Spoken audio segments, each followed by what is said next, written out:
Hello, and thanks for coming along to And We Have an Office Dog, the digital agency podcast where we talk to agency owner-directors and learn more about what makes them tick.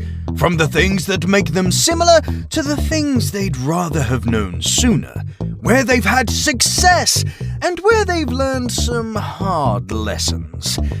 All will be revealed with your host, Chris Simmons, the agency coach, and he'll be talking to a different awesome agency person in each episode, asking them 4 questions and seeing where the conversation takes us over the next 25 minutes. Okay, so let us begin. Over to you, Chris. Thanks, voiceover guy. And on the podcast today, we've got Carrie from Rise at 7. Hi, Carrie. Hello.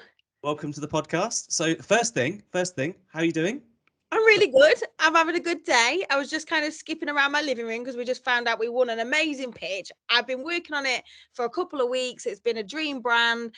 And yeah, you know, when you just really want a win, and we got a big one. So yeah, today's a good day. I'm in a good mood. Fantastic. This is perfect. So I've got smiles and a good mood version of Carrie for the podcast, which is fantastic. So first and foremost, every single agency gets an opportunity to shout from the rooftops all about themselves. Okay. Shout from the rooftops. Who are Rise? What are Rise? What do they all do? For those one person that's probably listening that's not heard of you. Okay, I was about to say we shout a lot about who we are and what we do. So Rise at 7 is a search first creative agency, and a lot of people might be thinking, what the hell is that? Search first creative. I've worked in SEO most of my life, and SEO was always a technical thing. It was always a technical discipline. But actually, search in my eyes is so much more creative than people think. Mm-hmm. There's 2 sides of SEO. There's facilitating search. You know, people know what they're searching for on Google, whether that's, you know, they're looking for a holiday, they're looking for, you know, to buy a car or whatever it is. And SEO facilitates that search through content, through UX, through, you know, links and all that sort of stuff. But then there's also this separate side of search I don't think many agencies explore, and that's around drivers. How do we get people to, you know, driving people to search, basically search for a holiday, search for a car. So we basically do both sides. We have a SEO team, a UX team, data team that look after the facilitating of search, but then we have this PR, social, brand team basically that help get people to search for in the first place. So yeah, drivers. You sell number 1 rankings, and then you sell the people influencing people searching for the thing that you rank number 1 for. Exactly it. Perfect. It's a perfect business model. So in every single podcast, we start with 4 questions. We see where the conversation takes us. So let's begin. The first question I've got for you is, what's been one of the kind of the biggest successes for you as an agency owner over the last few years? Oh, that's a big question. To be honest, I feel lucky as hell to have survived through this pandemic. I launched Rise at 7 June 2019, and the pandemic hit it was like maybe February 2020, something like that. So I had about 5 months before the pandemic hit. And I remember we was growing at rapid speed. The industry was growing as well. You know, demand for what we did was all of a sudden increased. And when we launched, and when the pandemic hit, I remember like shitting myself, thinking, I'm going to lose everything. I'm going to lose everything overnight. I rang my mum, and I was like, Mum, I'm going to lose it all overnight. Like, I had 5 job ads live, and I was thinking, should I take that down? So I guess the thing that I'm most proud of is getting through that. Getting through the pandemic, getting through the, you know, the hard times of the Great Resignation, getting through, you know, trying to make profit as a business. Like, most businesses don't make profit in their first year, and we made a lot of profit in our first year. So we really did do well. And I guess something that I've been thinking about, I made notes actually about this last night when I was thinking about coming on this, and I was thinking, what is it that in the early days that really helped us from that? And I think it was, we focused on sales from day one. It was all about sales. I read this quote. I actually heard this quote many times over the years, and it was, if you focus on sales, everything else falls into place. You know, if you make money buys people, which a lot of people don't have right now. Money also buys skill sets, which you don't have. Money buys time, project management, tools. So if you focus on getting money into your business, everything else can be figured out afterwards. And I think so many businesses get it wrong. They focus on building a really good business that has processes and tools and people, but then they don't focus on money. They don't focus on making money in the end of it. So yeah, I think we kind of we did it the other way around, but it worked. I think there's nothing wrong with doing it in that way around, and as you've proven it works. It works really well, and you're only as good as your cash flow in a business. Literally. And if you don't have good cash flow, you that dictates the speed at which you can grow. That or debt, and a good a good amount of cash in the bank through sales is fantastic. Most agencies, as you know, most agency owners that you've come across yourself, they start their businesses because they're really good at what they do. They're not necessarily the business running person, and part of the problem with that is that they sort of spend the first sort of 18 months of their agency's life selling via referrals and recommendations and things like that, and that feels great. And then when they go, right, let's get growth happening, and you go, oh shit, we've got to do sales now. We've got to sell quicker than we're losing clients. And if you start plugging them in early on, then you do get a fast growing business. Exactly it. And that's what the biggest learning curve for me is. You mentioned something then, like typically people start businesses because they're really good at doing something, and it's something they enjoy. Admittedly, that was me. I was really, really good at search first creative. That's what I was really good at. I won awards for it. I did all this stuff, and I loved it. I couldn't let go in the first probably 6 to 12 months. I was running campaigns, and I loved it. That kind of thrill of it. But I always remember the moment that I realized I'm not running campaigns. I'm running a business. Yeah. And your mindset changes. Your mindset just realizes, okay, I need to make money. I need to keep people in jobs. I need to scale this and create process and ways of working that I sell it once, but or create it once and sell it 10 times. I'll be able to just do this over and over again. And that's when my mindset shifted really as an entrepreneur, understanding, okay, you shift from doing what you're always good at, running campaigns, doing SEO, pulling digital strategies together, and then to running a business. How do you do that instead? So I know I found that piece hard personally. From a personal point of view, letting go of the delivery part was it was personally very hard, and also from a professional point of view, any mistakes felt like they were preventable because I could have done the bloody work. It's really hard, isn't it, to let go of some of that? But I think you have to do it if you're growing an agency. Yeah, massively. Something that I learn is, hire people that can do the things you can't. So, I think you should always stay true to what you're good at and stick to that. And then hire people like, I've hired COOs. I'm not the greatest at, operational stuff, or even, an FD or a CFO. Like hire those people that are good at the things that you're not. But yeah, I think the hardest thing for me, something I found quite interesting is when you do work like SEO, or when you do work like PR or content marketing, you kind of get instant gratification because you kind of know, oh, it's generating results for clients. So that is your kind of feel good thing. At the end of the day, you've delivered some goods for clients. Well, when you start to drop that, you start to let go of feeling good because you don't get that instant gratification. Okay, the instant gratification you have is keeping people in jobs, and it's making money and driving sales and revenue, but that's not on a week or month basis. That's a real long-term thing. So I think the hardest thing moving from like doing the work to doing vision and growing a business is you've got to find and celebrate the wins in a different way, because you're not going to get the graph going up. That's not going to kind of make you feel good anymore. Exactly. That's what I kind of noticed for myself. I had a guest on a few recordings ago, and he said one of the things that he found hardest was to learn to have long horizons, and I think that's what you're alluding to there, is the fact that you can see the win is a long way away, but the win is worth the wait and worth the time and worth the effort. And quite a lot of building an agency isn't just going quick, it's also that traction and consistency, because hiring the right people and keeping them motivated requires traction and accountability and consistency. And if you don't have that, then the wheels start falling off the bus relatively quickly. And you've just got to keep going. I'm not going to get my win for another 6 months, 6 years, 7 years, whatever it might be, but I know it's coming if I keep this all up. So it's quite tough. Yeah, So for sure. So if Rise at 7 was to do some R&D tax credit relief and invent a time machine, and you went back in time to give yourself one piece of advice, the one piece of advice just as you were about to start Rise, what would that piece of advice be? Oh, what worked then? So everything I did in year 1 of Rise at 7, I kind of templated things so people could kind of just. Have you ever seen Wolf of Wall Street? Yeah. Okay, so there's that scene where he passes the script and he goes, Oh follow the yes, yeah, yeah. script. Yeah. So I did that. Mm. I did that in the early days of Rise of 7, where I literally wrote, this is how I talk to clients, this is how I market the agency, this is how I run strategies, this is how I do an SEO audit. I basically templated fucking everything, Chris, because I needed to be able to get it out fast. That's what Yeah. it was. I needed to be able to go, right, if you want to do the level of, Stephen K. Wright and Carrie Rose from day one, just follow the script. Yeah. And what worked then does not work now. And that's one thing I wish I could tell myself, and be open to changing the way that we did things, and that actually change is fucking good. You have to change to be able to grow. Yeah.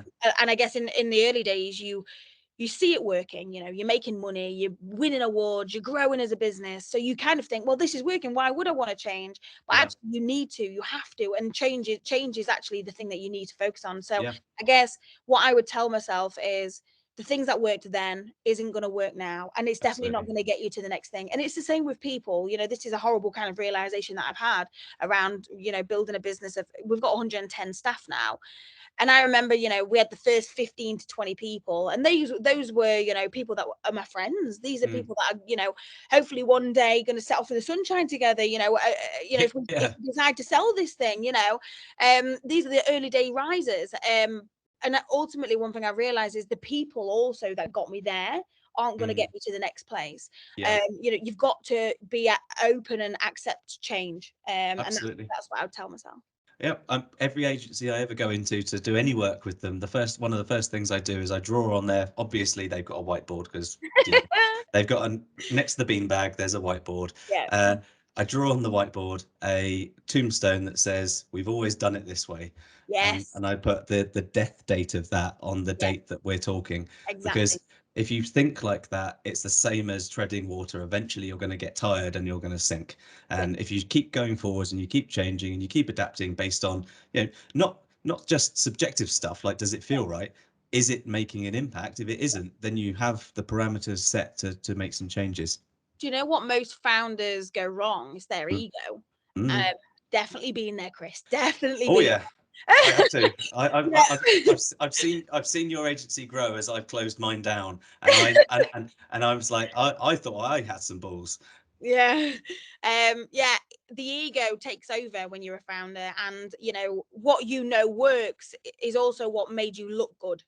But Yeah. you have to accept that no longer could make you look good. You could actually be a failure, and you could lose everything overnight. I kind of had to tell myself these things, that actually, drop the fucking ego, Carrie. That what worked, and your ideas and your strategy might not actually be the best one.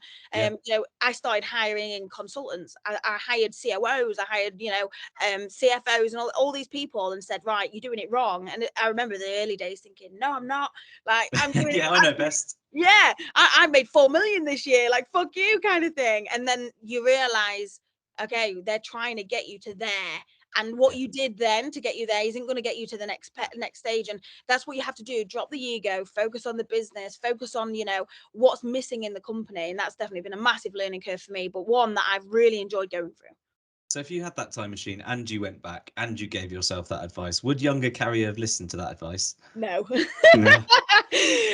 Younger Carrie is very rebellious. That's actually a good thing, though. So, do you know, interesting thing, we did what do they call it now? It's like a personality test. Oh yeah, We did that like a for myself. Myers-Briggs or something like that. Yeah, something like that. So we did it for myself and Ken Wright, my co-founder, and all the risers as well. So at this time, I think we had about 50 members of staff. So it was about a year ago, something like that. So we had about 50 members of staff, did all these personality tests because we wanted to find out, what haven't we got? So we've got a lot of balls in Rise 7, a lot of creativity. We have a lot of ego and all these sort of different traits of people. But what haven't we got? And one thing that we didn't really have is people that was hesitant to take risks. We're massive risk takers. Yeah. And that's what I guess, this risk taker and rebelliousness is something that I've always driven in the company. I always have this saying, ask for forgiveness, not for ask for forgiveness, not permission. And I kind of tell all of the team that, even SEOs, developers, just ask for forgiveness, not permission. But then also, I've started to hire people that are a lot more cautious, I guess is the best word. I think that's necessary in some senses. You need that sort of yin to the yang in an organization, because it keeps your feet on the ground sometimes. And I don't know about you, but it's hard to hear no, but sometimes no is actually a good thing. Yeah, it is. And it's for your own good to swallow some bad medicine once in a while. Yeah, absolutely. So is there something that you've learned over all of your years in the industry that's kind of set you up for the success that you're seeing now? Yes. Overall in the industry, I think there's that saying, is it better to be better or better to be different? It's 100% better to be different. I'll give you some examples of this. So when in the early days of pitching for work, I always remember we walked into Misguided, and we was up against, so I tell you about Misguided is an interesting story. I've kind of tweeted about this before, but so myself and Stephen was on our own in Rise 7. There was 2 members of staff, and we, to win Misguided, we needed to look a lot bigger than we were. So we basically took a few friends to the pitch, pretended that they were staff, but they actually did work in the industry. And we said, if we win this, we'll hire them as well. But one person we took along was a girl called Thea, and Thea was quite well known in the fashion space because she ended up becoming like a bit of an ASOS stunt. And when we walked into that pitch, they kind of already knew that our proposition was different. We was bringing search and brand together basically, and that at Misguided was so much more valuable than other agencies that they were pitching with. But what really made us stand out is having Thea in the room, because there was like, Thea, you're the ASOS girl. Oh my God, can you tell us about that stunt? Blah, blah, blah. Immediately, we looked different. We looked different to the last agency that came in, the SEO agency that pitched a couple of hours before. And that's when I realized looking different and being different and having different people in the business is our USP. But then I scaled that. I scaled that from not only our, people, but our brand, the way we market ourselves. Being different is absolutely the thing that makes you win massively. I mean, on the other side of the coin, if you look at every single digital agency, almost every single digital agency, sorry, good agencies out there, I know, but for the majority of them, if you go onto Google and you search for award-winning digital agency, and you look at every single one of the websites, they all say results-driven, disruptive, we're an extension of your team, and we have an office dog, all of those sorts of things. And you've got all of that there, that is this sort of faux differentiation. And not having your differentiator is one big part of being successful. Part of the rest of that differentiator is having a real reason to believe, and that's your results, and that's your case studies, and that's the numbers that you show that happen. And with a real reason to believe and a differentiator, that's when someone goes, wow, okay, so that is different. That is different to what I can believe in this. I have a reason to believe you now. Yeah, 100%. And it's worked, I always tell the story of, what is Rise 7's proposition and how. So 100% of clients that we work with to this day came to us, all inbound, no outbound. We don't do any outbound. We don't even have a sales team, Chris. So for that to happen, we had something different.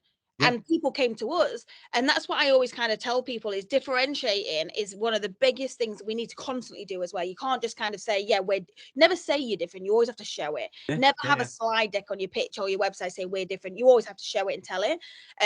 But yeah, I thought this when it come to definitely the SEO industry. I was on a podcast similar to this maybe about a year ago, and it was with an SEO expert basically, and he was, I wouldn't say he weren't a fan of Rise at 7, but he definitely was grilling me. He was grilling me about the people, and you guys seem like, the average age at Rise at 7 is 27, and we have a lot of graduates. We're doing a lot more creative things, on search when it comes to Pinterest and YouTube and things like that, and Amazon and stuff. And he kind of said, "Is the office just full of kids?" And I always remember that moment and thinking, like, what do I do here? Do I back ourselves up? Do I kind of show in favor of having young talent in the industry? And at that point, I always remember Stephen Kenwright kind of saying that is our differentiator. We have new young talent coming into the search industry that are bringing innovation, bringing new ideas. But what they do bring is creativity and naiveness, really, of why not? Let's try it. They trial things, and that's what SEO is all about: trial and failing. Yeah. And that young people do like to try and fail.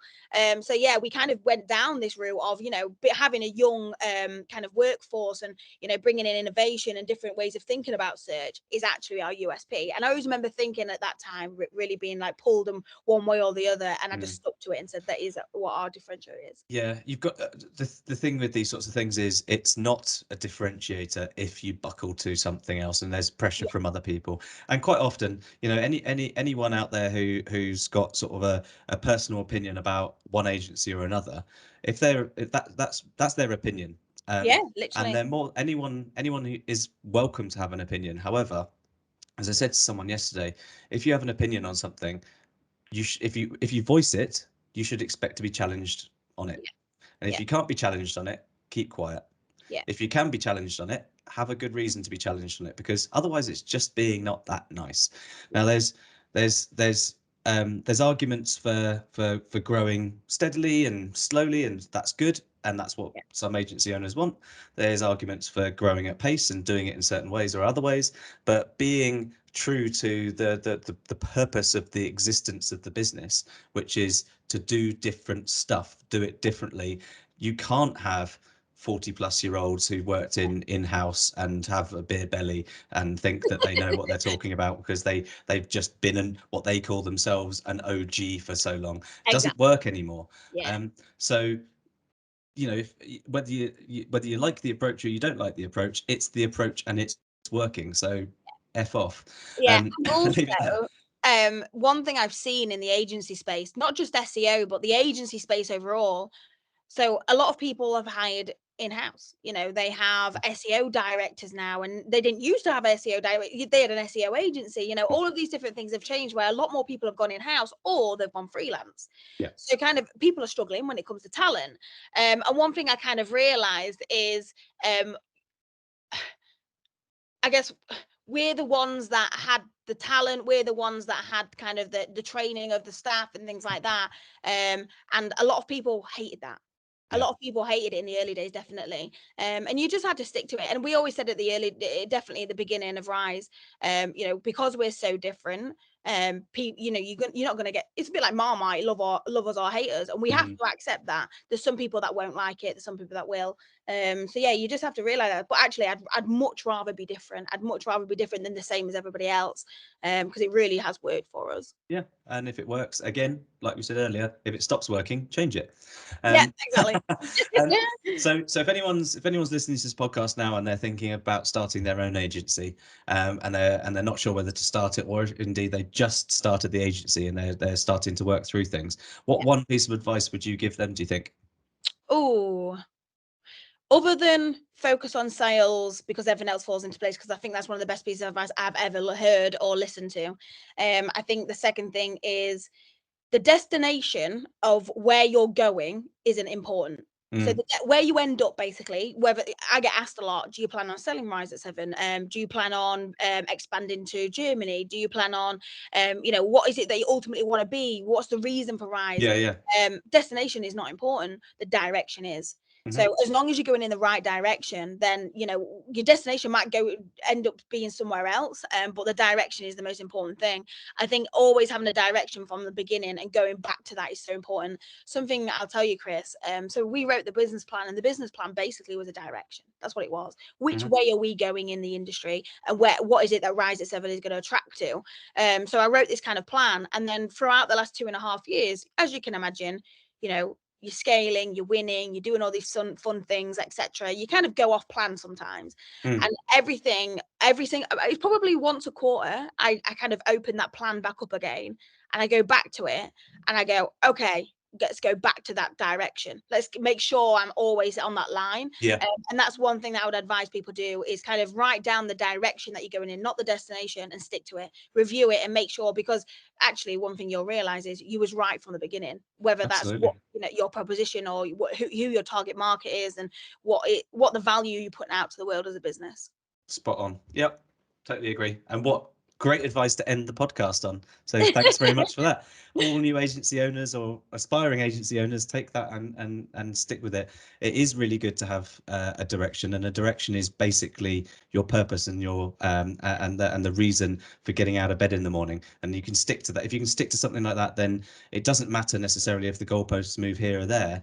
The mission can change. The mission is something that isn't fixed. It should be fixed to some degree, otherwise the direction constantly flip-flops. But but you don't have to say in 3 years' time we're going to be here with this and that and the other. You can say that that's the signposts to success, because you need that. Your